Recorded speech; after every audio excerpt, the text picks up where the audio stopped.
At eto na naman tayo sa ating no contact update segment for July 4, 2026. Bago natin tingnan ang real-time energies ng person mo, pwede mong i-pause ang video na to for a while at isipin siya para ma-set mo ang intentions mo and then i-resume back mo na lang ang video reading na ito once na. Tapos ka na, no? At syempre mga babes, no, batiin muna natin everybody. Hi and hello there everyone. My name is Yan. Welcome, new subscribers, returning Eastern buyers ko. Thank you so much.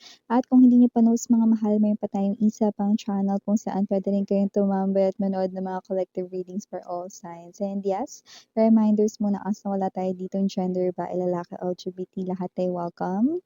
Okay, so let's get it, no, yung mga energies. Maraming salamat Archangel Michael, Guardian Angels of Collective. Can we get real-time energies of this person here connecting kay collective? Is this person here still has remaining feelings para kay collective? In love pa po ba siya kay collective? May natitira pang feelings?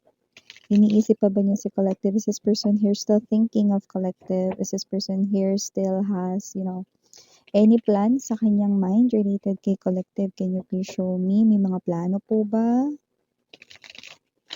Real-time energies of this person here. Can you please show me?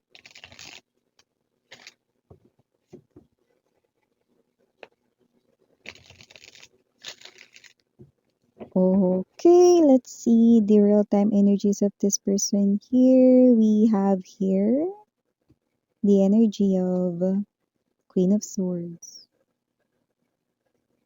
Nandito din, Empress energy. We also have here the Page of Coins. Nandito din World card energy. Five of Swords now, Four of Cups. Bottom of the deck we have the Star, the Three of Wands, and the Hanged Man. Okay, look at that. Etong person na to, meron siya ditong tinutumbok ha, mga babes. Okay? This is hindi maitatatuwa na ex-lover mo ito. Okay? Nagkaroon kayo ng history sa love, no? Naging kayo talaga ng taong ito. Okay? O, nakita ko rito na nagkaroon rito ng hindi magandang pag-e-end ng inyong relationship. Okay? But this person here ay nakikita ko na despite of all the no contact ninyong dalawa, walang pag-reach out, walang paramdam, no? This person here ay mukhang nakita at natagpuan ka ulit. Or yung iba sa inyo, alam mo na nandito siya ulit, no? Mukhang nakikita mo na siya ulit, no? So kung sino man tong energy na to, na naniniwala siya rito na baka kayo pa. Okay, baka kayo pala ang itinakda para sa isa't isa. Naniniwala siya na baka kaya kayo nagkita ulit after ng matagal rito na panahon or pananahimik, baka talagang kayo daw para sa isa't isa. So, yun yung iniisip niya rito with the Queen of Swords energy in the world. No? Medyo nagkakaroon dito ng parang medyo nagiging softer or mas nagiging malambot yung kanya rito, no, na parang energy.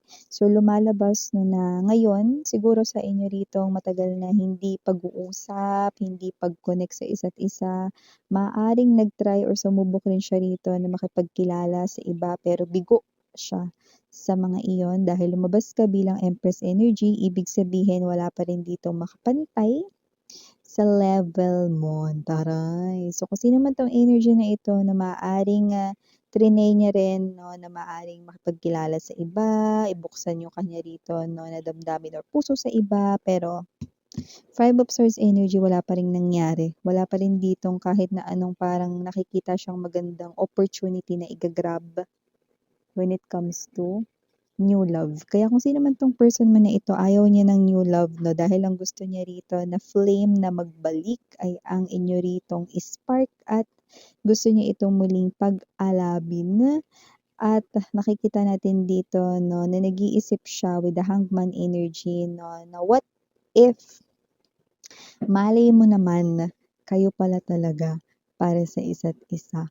Okay? Why not give this another try.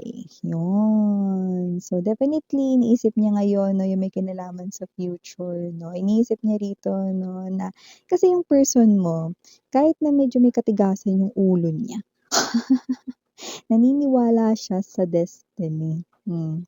Naniniwala siya sa destiny, sa tadhana rito, no. So, this person here, no, is parang wala siyang pakialam kung ito ba ay isang klase ng fantasy or siya ba ay parang nag-iilusyon lamang. Pero para sa kanya, anong reason? Bakit pa tayo ulit nagkita? Bakit nandito ka ulit sa mundo ko?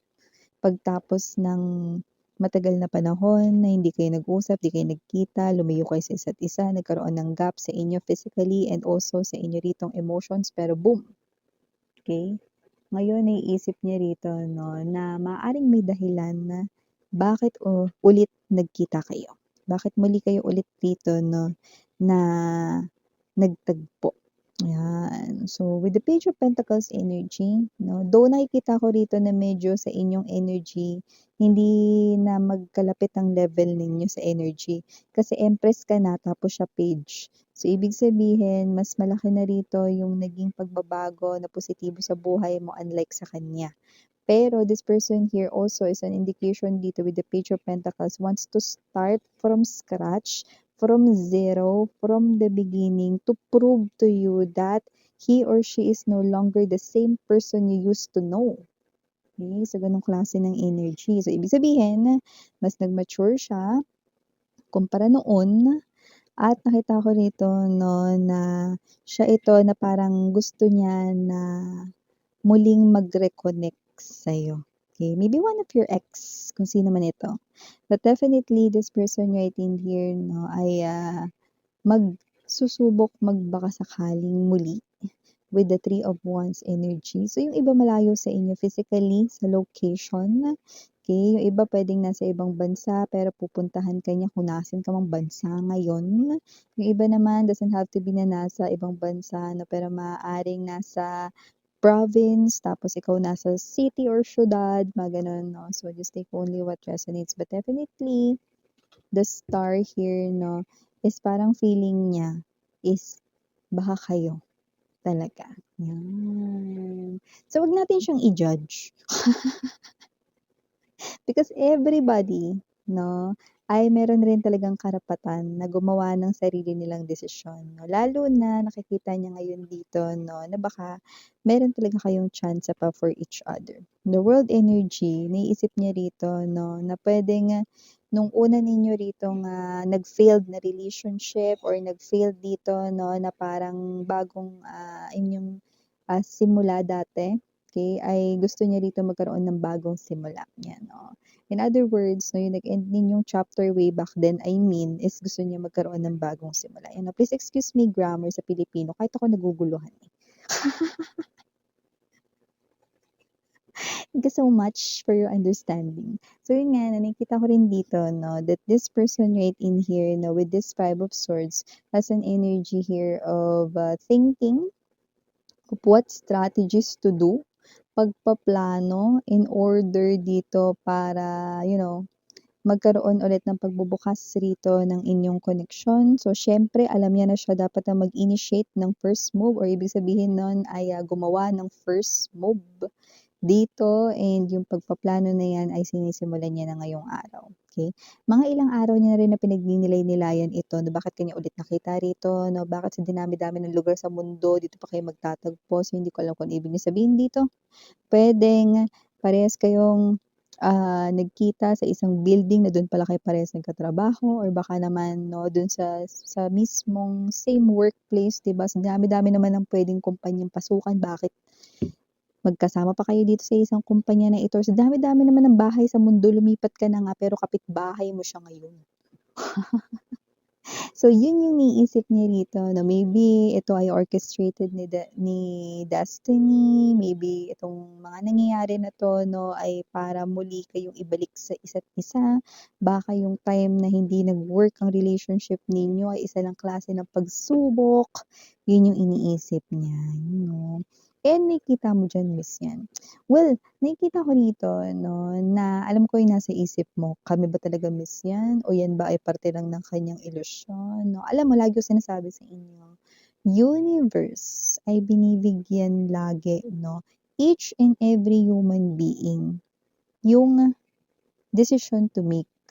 Kung sino yung gusto nila makasama, sino yung gusto nila ditong i-pursue 'no, kasi once naman na mangyari yun, dun naman makikita kung magwo-work, yung relationship at yung mararamdaman ninyo.